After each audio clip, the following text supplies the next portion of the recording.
Broadcasting Region 1. Region 1. This is BBS.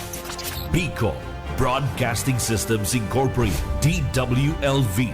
91.9 megahertz. Your news and music stations. BBS. Basta Bareta. Sigurado. It's 15 minutes after 9 in the morning. Ang Syudadano sa BBS 91.9.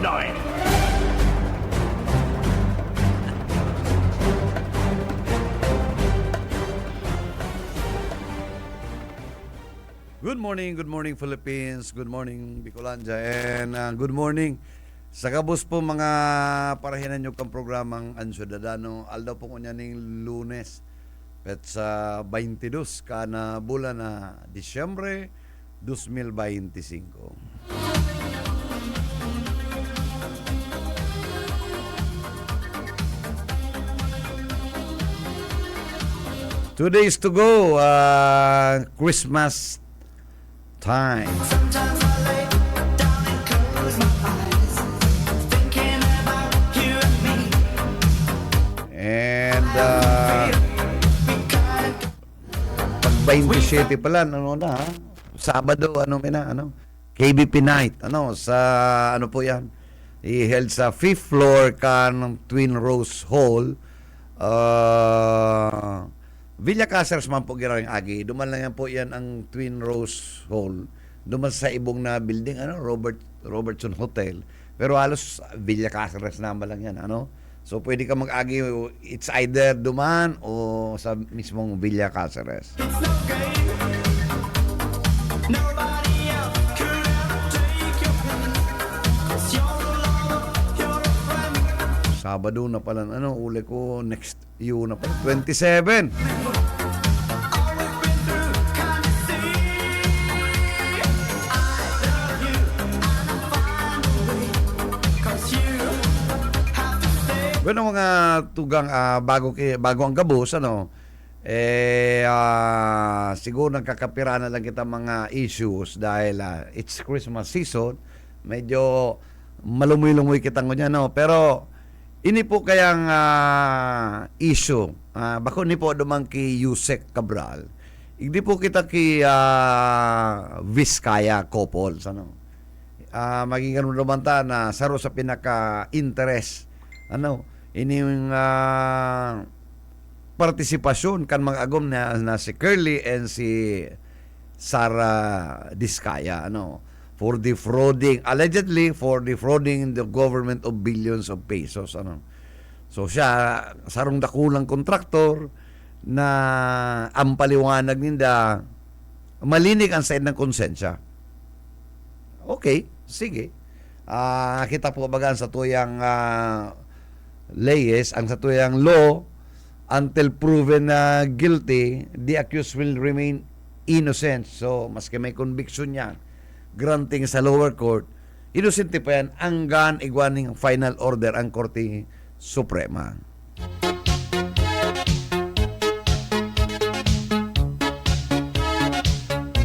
And bago siya po, binabaaning mandamiento di arresto, siya po nag-seek ng refuge sa laog mismo ka National Bureau of Investigations. Despite, namayo pa man siya po ng warrant of arrest na pig-issue kan competent court. Okay man po yan. Dapat nga talaga, so mga akusado, si mga suspect, dapat pigtatawan ng pigpo-provide po ng maninigong seguridad. Ilang nangyari kay Yusek Cabral, ha? Saro na yan na ehemplo. Sing a happy song.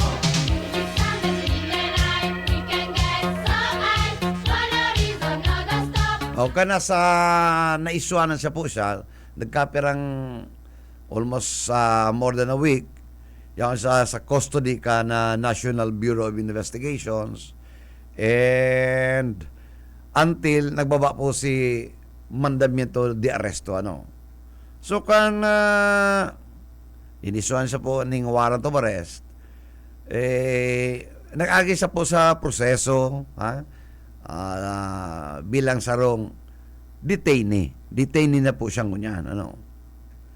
Pero ang mamundo digdi, kita po dito pagpapaboran ini si Diskaya, and she must be prosecuted together with her husband, ano? Kung talagang guilty, and sa iling ko, may kakundian talaga. Kung ano po tapig-uulayan ta, mamundo lang na ini mismong katunggalin niya diyan sa Pasig, ining si Vico Soto, na pigmimirar na pinakamalinig na politiko, mayong bahid, kan naaresto po si Diskaya, nagpalo siya po mga tugang ning sarong statement, statement na nakakamundo bilang sarong public servant. Kung ano man po ang kasalan ni kan mag-agom na Diskaya, Dahil mo ipagbali, Mayor Soto, ang aki, lalo na ang aki, na ando ang aki ni Diskaya, mga may makakundian, mga PWD po, mga kumbaga sa ang iba duman, kulang sa sabihin ta, na talagang may diferensya sa pag-isip, nakakahirak po yan, And kan Friday, Sabado, igwa po kami digding activity sa Samuyang Istasyon, sa LRV Hall. Kanaraman ko na yung mga disabled children. Nagduman po ako, naglaw ako, and it's more than 400. Malalamos ka po ning pagkahirak. Dahil mo maisip-isip kung ano ang mangyayari kani sa mga maabot na aldaw kung ika sarong magurang na ika naggugurang na naaro kayan sa imong sitwasyon kan sa imong aki. And sabi nga ni kayan, may mga nakaulay kita na pipray ninda na sana kung magagadan sinda na po ang mainot na po ining aki ninda na mga disabled kaysa sa inda. Kasi ang pag-iisip nanda, kung ang magurang po, sinda ang magkairinot magada, nauri ining disabled, ka-tritriste po kahirak-hirak, kung sisay po na maataman, kaining akin ninda. Nakakalamos po ning pagkahirak pag-araw po kayan ang nahihiling ta. Kaya ako, nagkakalintar ako, nag-iso ini si Vico Soto, na inida ang mag-agom pigtutukduan ining aki ninda na mga disabled children ning paghapon asan ka man nakailing kaya Vico Soto, ano man tapig babali mo ining mga aking inosente dahil man yan tutukduan ko na magurang pa arabon dahil po sigurado papadakulaon ng aki tukduan ni maghapon maghapbas nakakamundo. And remember, sarong public officer, dapat, kuyang ka, there is no place in the government, in the government of rudeness and impatience. Mayo dapat po kaya ng sarong public officer. Rudeness, Napaka daing data man kan sa imong pag-uugali.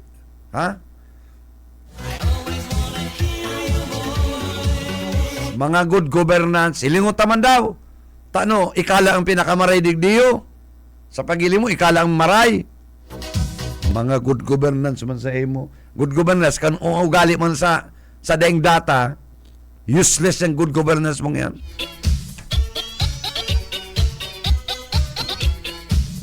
Ang sarapong public servant, tirimang po yan. Pigil, dahil mo dapat itsapuira, dahil mo pagdamay ang mga aki, kung may kakundian ng magurang. Tadaya man po yan, lalong-lalo na, kung ang aki, may problema, may mga disability. Pambira ka. Dahil data pa din ginamit mo. Pigtotok doan. Kaman daw. kami bilang sa Rumagor, hindi yan pwede.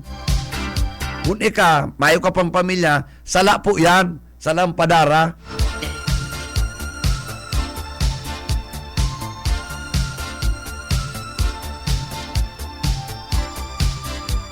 Kung nailing mo tong mga yaon, digdi mga 400 na mga aki. Diyos ko, malalamos ka po ng pagkahira. Ano? Lalo na itong nadawong mi, ito sa raming kaulay na ang pag-iisip ninda, bako na si recovery, ano, talagang iyo na yan, acceptably na po ninda. Ang hapot nila, ang pag-ataman. Kaya sabi ninda, paano kung kami maamay na bawian ng buhay, kasi po ang maatamang kainin mo sa mga aki na dahil mo maisip-isip kung papaanon, ano? Kaya sabi nila, mas maray pa ngaya, ininasan ng aki mi na may problema ang mainot kaysa kami takahirak-hirak po ngaya ining aki mi pag-arog ka iniyo, ano?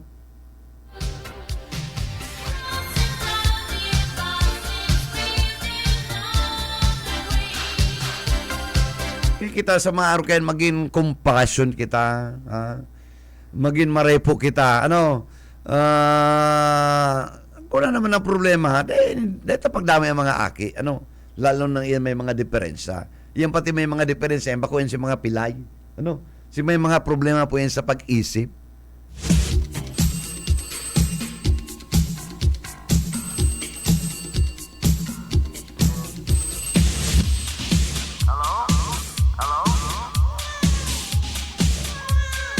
Mga taong araw kayo nagigibo, maayo ang mga kalag eh. Kita nga ni, pigis ko sarta na we are giving a ray of hope duman sa mga aki na mayong swerte. Tapos uragan nindo. Ulendo kamo naman ng pinakamarin na Pilipino sa Pilipinas.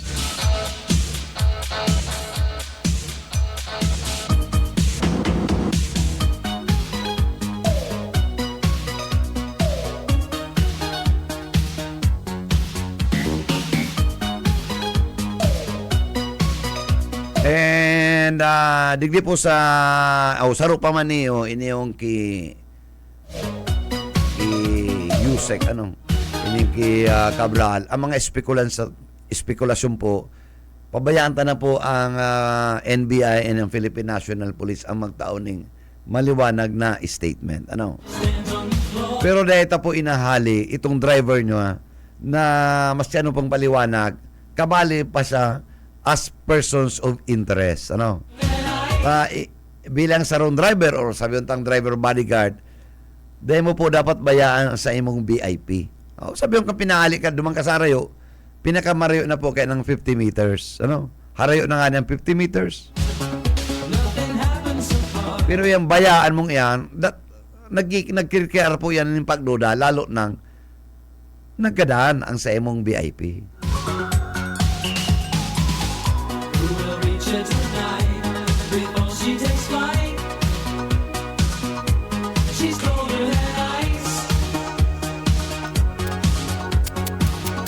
Kaya ngunyan lugod na nagadan si Yusek Cabral, gulpi na mga nagrulas sa mga issues. Saro sa issue na luminawas, ito mga tago-tago po mga dokumento na yaon duman ang mga pangaran na allegedly, ini po da, inagaw daan niyo ni Congressman Livisti. Kaya nga po niya ni Congressman Ridon, kan Bicol Saro, ano, tadayan mo yan pigluwas kan buhay pa si Yusek Cabral. Di kaya, adilantado man ng aking inini Lorin Legarda, no?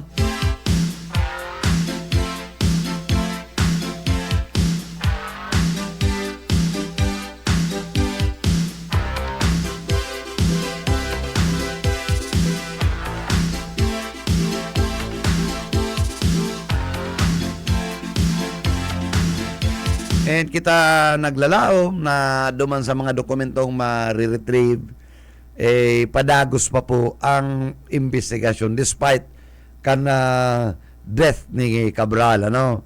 Kaya po kaya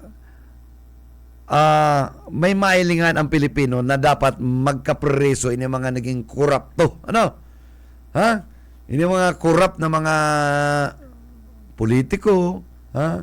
Dapat nangalat po ang mga Pilipino na dapat magkaigwaning once and for all, dahil pa pumawaran kita ng pag-asa. Ano? Kaya pang may reform yan. Kung talagang magiging sincero ang gobyerno, dapat the soonest time possible, there must be a speedy hearing para makulong ini mga personang ini na nagpiling ng mga maray kuno, pero sa pairarom, intirong inarait ang kaban, kansatuyang gobyerno.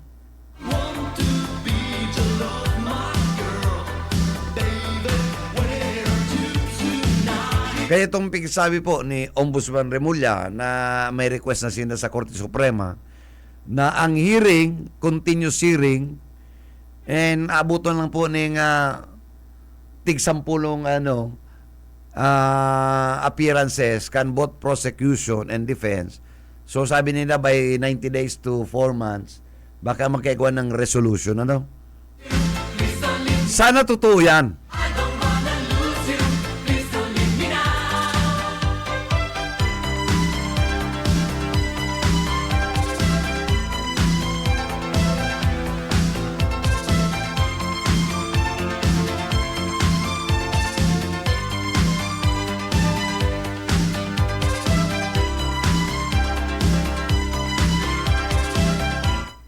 Kami po, asin ang nagkakapirang milyones na mga Pilipino naghahalat na resolution na sana ma-expedite talaga, yung pagkasabi ngayon ni Ombudsman Remulla, mapatauan ng dakulang atensyon kang Korte Suprema.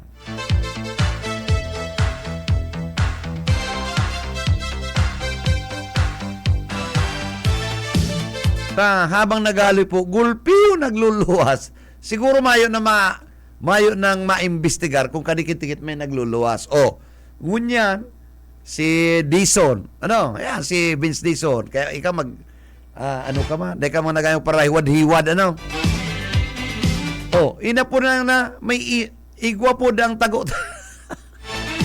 May 2.5 billion na asset sa Sakuritian Garden. Ang trustee sarong dakulang kontraktor, whether it is true, allegations, o dapat magtaong statement kayo si Secretary. Namali mo kung pakaraot sa naman. Kaya, dali-dali o tapo, taggulpi yung nagruluwas. Pag-araw kayo, pang magiging credible na mag-investigar kayan. Makakantsawang kita kan sa tuyang mga kung pigilin nila mga kalaban sa politika, mga kantsawan.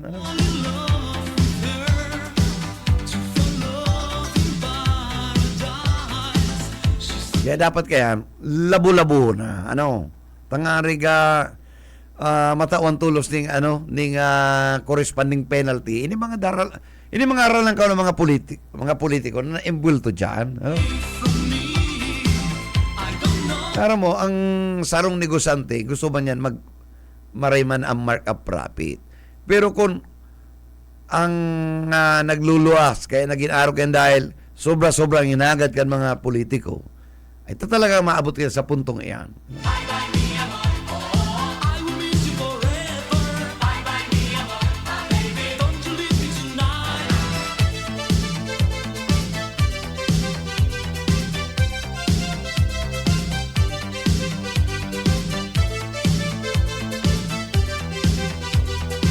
Kaya ining maabot na 2026.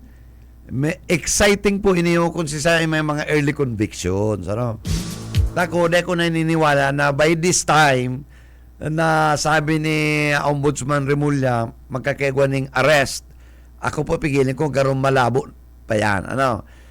Naintindihan ta ang delays because baka suba-suba ang paggibo ng kaso that it will really hold water in court.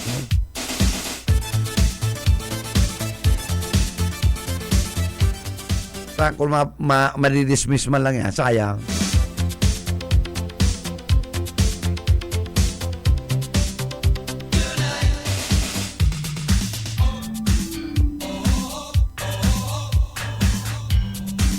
Bueno, mga tugang, medyo amay po kita, ano? Amay kitang sa programa, ninguli may mga kauli po kitang naaga. Aram mo, madali na po ang samuyang activity sa KBP Night. So, pigmamount mi na halos labo-labo. Matapos na tangarik ini may bakasyon na po kayo, ha? 25. Alam mo, para urulay pa man. Oh. Kaya ang aldomingo yan, 22, 23, 24. 26, ano na yan, ha? Kapos na po sa oras. Kaya ngun yan, inintulong aldaw. Pigla labo-labo na itong mga finishing touches, Tonight, Kaya, luwat sa agap, mga tugang, may ribanan po kita same time. Di pa padagos sa inyo sa to yung mga napag-urulay, ha? try to know it. Nakaimanan to po mismo sa technical. Ang sa to yung technical head, si Ariel Cabarote. We will see tonight. We got the pleasure. For NBF Can Management po, kay Attorney Nelly Fabis Villaforte. Sa mo yan, GM, kay Ma'am Lalaine Villaforte Abunan. Ini po si Bebot Kalyag sabing good morning, happy Monday. Magiringat po kita. Dahil po malingaw sa mahal na Diyos, basta bareta, sigurado.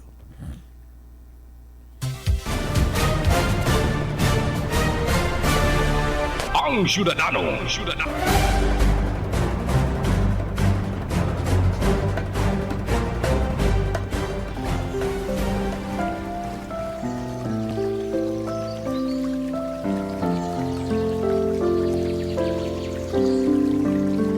Unang Korinto 1:30. Datapwat sa Kanya kayo'y kay Kristo Jesus, na sa atin ay ginawang karunungan, at katuwiran, at pagpapakabanal, at pagtubos ng Diyos. Sa pangkalahatan, ang Bicol Region ay maaaring makaranas ng near normal rainfall hanggang sa above normal rainfall mula buwan ng Hulyo hanggang Disyembre. Maging handa rin sa mga bagyo at mahabang pag-ulan sa pamagitan ng mga sumusunod. Magparehistro sa PCIC bago magtanim ng maramihan. Magtabi ng binhi para sa posibleng pag-uulit tanim kung mapinsala ng ulan ang pananim. Magsagawa ng integrated pest management upang makontrol ang mga insekto tulad ng armyworm, cutworm, daga at mga sakit ng palay, mais o gulay. Magtanim sa mga greenhouse, rain shelter at raised beds upang hindi maipon ang tubig ulan sa pananim. Maglagay ng mulching gamit ang plastic mulch, rice husks at bunot ng nyog upang hindi tumubo ang damo lalo na sa mga gulayan. Mag-alaga ng pato o manok na paitlugin. Sarong serbisyo publiko ng Department of Agriculture sa Bicol.